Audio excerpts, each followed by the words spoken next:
come, you will have to take that kind of a firm decision. Madam Vaigai, you listen to her.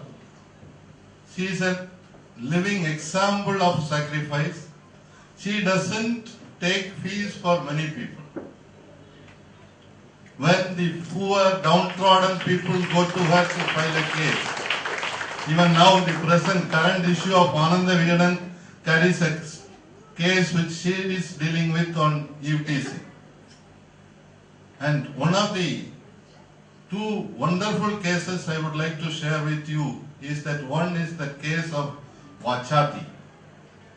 Vachati is a village where in the name of hunting for Sandana Veerappan, police entered into the village and raped the women, children, and nobody was coming forward to fight that case.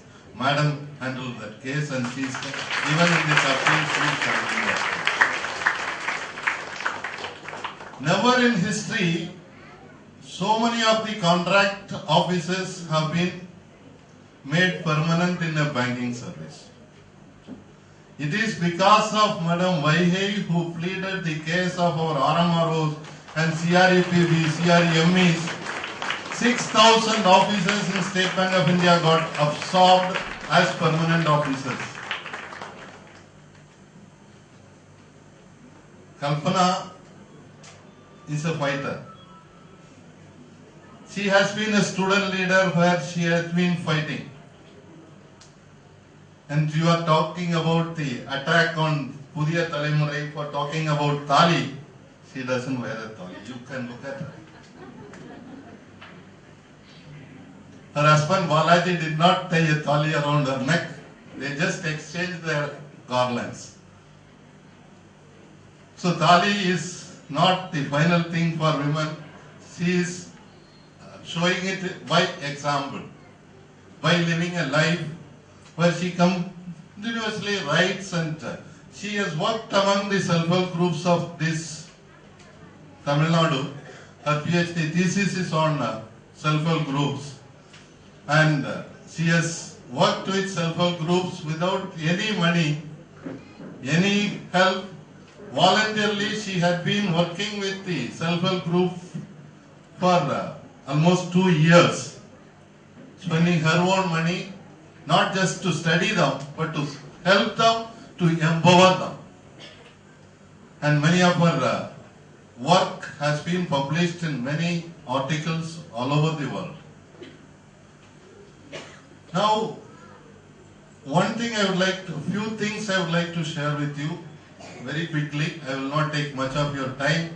The dinner is waiting and our lady comrades are waiting to display their talents in cultural program. One is that what Kalpana ended with. You have to practice what we have to. Within the family, you have to see that your children adopt a culture, a thinking which should be aimed at equality.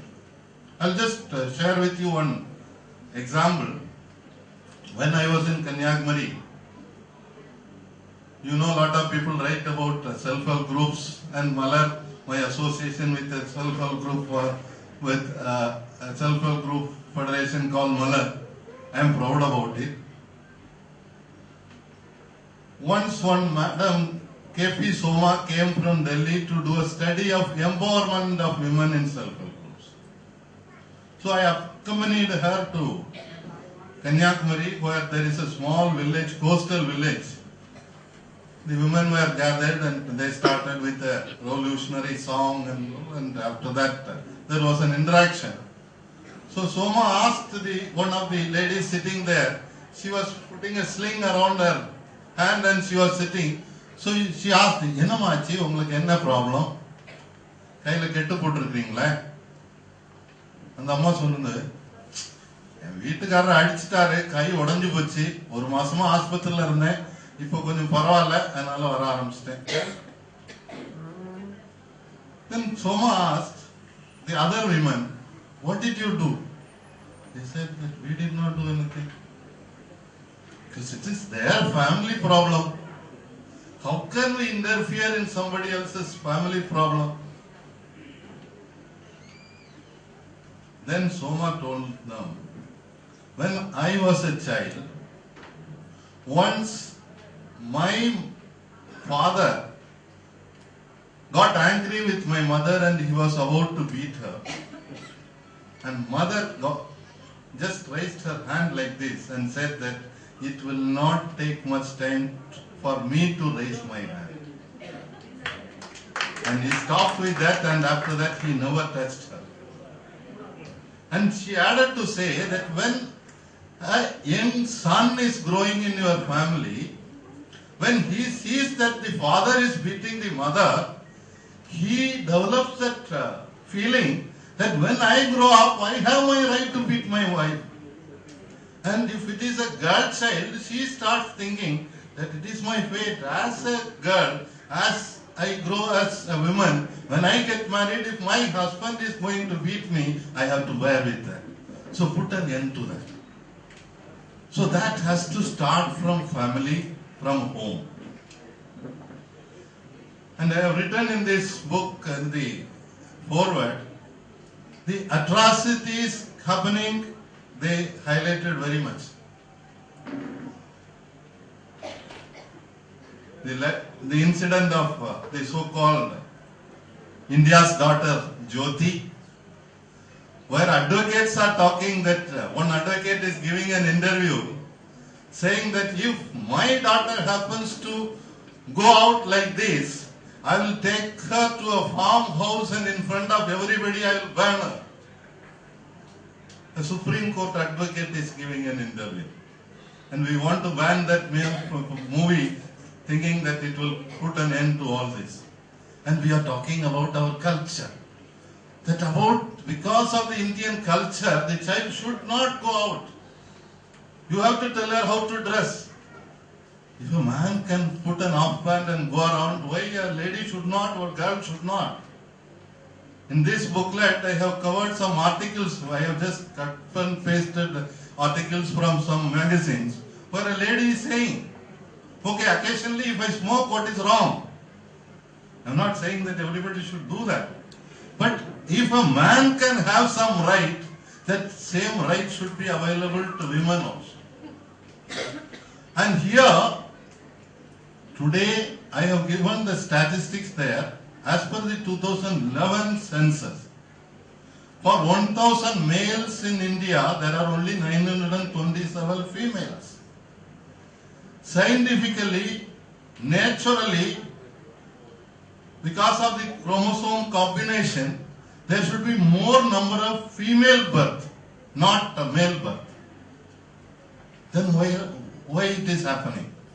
Either we are continuing to kill our children, girl child, like in Theni, Podi, Salem areas, where you give paddy or Irkambal and kill their child, or go for female feticide, where you identify whether the child in the womb is male or female and do an abortion. This has resulted in this sex ratio for 1,000 male from 927. And in Tamil Nadu, the female sex ratio, the child sex ratio is much worse. Except Kerala, I think in all the other states, the sex ratio is poor. So something is happening within the family. There the women have to take a decision. The women have to encourage your own daughters to have female children. I am proud to stand before you and say that I have 2 daughters and I am proud about that. And I tell you, I had to take a crucial decision. My first daughter was also cesarean, second daughter was also cesarean, and I had told the doctor that second baby, that is enough, you can put an end to it by an operation. But that doctor did not have a belief. When the second child was girl, I was called, come and see. And he said, the second child is also a daughter. Do you still want to have that operation? You don't want to have a male boy? I said, no. I am happy to have two girls. So that way we have to see that the girls are assets. Girls do much more in the family. They are capable of doing much more for the society. So let us not have that preference for male children in this society. This has to, as Madam was saying, 1995 in the Beijing conference they took an oath that within 10 years, by 2005, women's equality will be brought in, gender equality will come into existence. 20 years, nothing has happened, not much of improvement. So we have to take a decision. Now finally coming to just, Nanda was saying that, yes, the 2-day holiday has been possible because of me. It is not just because of me, it is because of the Chennai Circle Association I am proud of. We started this movement in 2009. That time nobody believed. Nadab, then General Secretary, came for a May Day celebration in E-Road in which we raised this slogan. He was laughing. Do you think this can be possible? We said that yes, it is possible, sir. You have to pursue. We tried it within the bank.